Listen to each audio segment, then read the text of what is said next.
அப்பா பேசுகிறேன். என் பொண்ணுக்கு நீதி கேட்டு தாங்க வந்திருக்கிறேன். கண்டிப்பாக நம்ம தலைவர்னால் ஒரு நீதி கிடைக்கும்னு.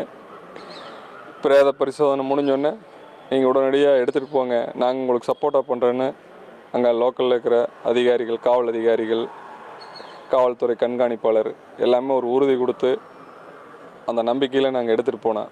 ஆனால் எடுத்துகிட்டு போய் பொண்ணை அடக்கம் பண்ணதுக்கப்புறம் பார்த்தா நடக்கிறது எல்லாமே ஆளுங்கட்சிக்கு சாதகமாக, ஆப்போசிட் பார்ட்டிக்கு சாதகமாக எல்லாம் கூப்பிட்டு ப்ரெஷர் கொடுத்து இருக்கிற தடையத்தை அளிக்கிறதுக்கும் தேவையில்லாமல் நம்ம பொண்ணு மேலே களங்கத்தை ஏற்படுத்துறதுக்கு உண்டான வேலை பண்ணிகிட்ருக்காங்க. எனக்கு கண்டிப்பாக இவங்க மூலிமா நீதி கிடைக்காதுங்கிறது உறுதியாக தெரியுது. இதை வந்து சிபிஐ விசாரணை வரைக்கும் கொண்டு போகணும். நம்ம ஐயா தலைக்கிட்டு இதை வந்து எனக்கு அந்த பிள்ளைக்கு நீதி வாங்கி கொடுக்கணும் அப்படின்னு நம்பித்தான் இங்கே வந்திருக்கிறேன். என் பொண்ணுக்கு மட்டும் இல்லை, தமிழ்நாடு முழுக்க இருக்கிற பொண்ணுங்களுக்கு, பொண்ணை பற்றி அப்பாக்களுக்கெல்லாம் இது ஒரு நம்பிக்கை கொடுக்கணும் அப்படின்னு நான் கேட்குறேன்.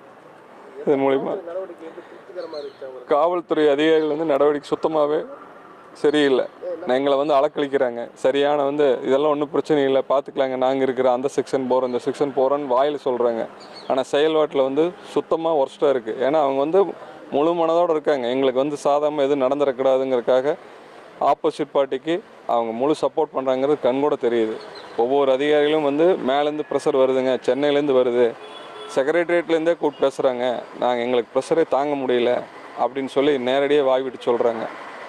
ஆடியோ நைட் அதே மாதிரி விசாரணைக்கு வாங்கன்னு சொல்லி போட்டு காலையில் 11 மணிக்கு வர வச்சு சாயங்காலம் 5 மணி வரைக்கும் காக்க வச்சு 5 மணிக்கு வந்து எங்ககிட்ட எதுவுமே கேட்கல. கையெழுத்து போட்டிங்களா, டைப் பண்ணதை படித்து பாட்டிங்களா, சரி ஓகே நீங்கள் கிளம்புங்க. இதை சொல்கிறதுக்கு எதுக்காக காலையிலேருந்து 5 மணி வரைக்கும் வெயிட் பண்ண வைக்கணும் சொல்லுங்கள்? எத்தனை பரிதாபத்தில் இப்போ பரிதாபத்திலையும் இருக்கிற நாங்கள் பிள்ளை இழந்துட்டு. ஆமாம், 3 பேர்த்த கைது பண்ணேன்னு வெளியில் செய்தி போட்டிருக்காங்க. ஆனால் உண்மையான செய்தி அது கிடையாதுங்க. 2 பேர்த்த மட்டும்தான் கைது பண்ணியிருக்காங்க. கவின்குமார், ஈஸ்வரமூர்த்தி 2 பேர்த்த மட்டும்தான் கைது பண்ணியிருக்காங்க. இன்னும் சித்ராதேவி கைது பண்ணல.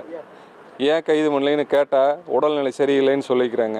உடல்நிலை சரியில்லைனாலும் அதை வந்து கோர்ட்டுக்கு இருக்குது, ஜெயில் இருக்குது, அங்கே கொண்டு போய் வச்சு என்ன அப்படி. ஏன்னா நல்லா இருந்தவங்களுக்கு எப்படி திடீர்னு ஒரே நாளில் உடல்நிலை சரியில்லாமல் போயிடும், அப்படி கைது பண்ண முடியாத அளவுக்கு. அப்போ இப்போ கேஸை திசை திருப்ப பார்க்குறாங்க. அவங்களுக்கு சாதகமான எல்லா வேலையும் பண்ணிகிட்ருக்காங்க. அதனால் வந்து எங்களுக்கு வந்து ஆமாம் சிபிஐ விசாரணை வேணும், என் பொண்ணுக்கு நீதி கிடைக்கணும். அது வரைக்கும் விடமாட்டேன் நான். அதுக்காக தான் வந்து ஐயாவை சந்தித்து அவருக்கு கொடுத்துருக்குறேங்க.